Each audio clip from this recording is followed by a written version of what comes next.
นกับปนอย่างนะฮะ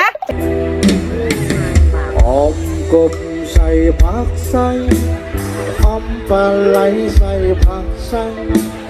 หัวกินไข่เอาไปนำไปล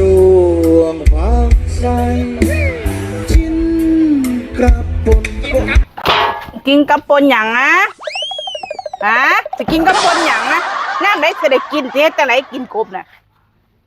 เอากะว่าสีออม สีอ้อมอีหยังกบตัวน้อยๆที่ไปอ้อมใส่อีหยังมาจังสีอิ่ม เอาก็ออมใส่พักหลายๆดี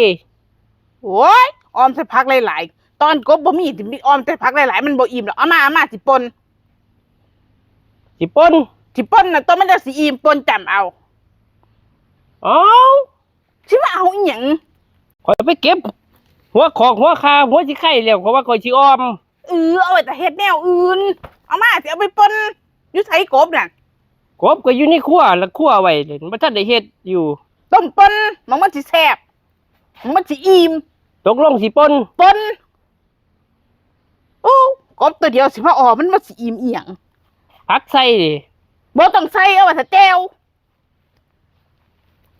โอ้แห่ได้อีกป้านั่นว่าสิกินออม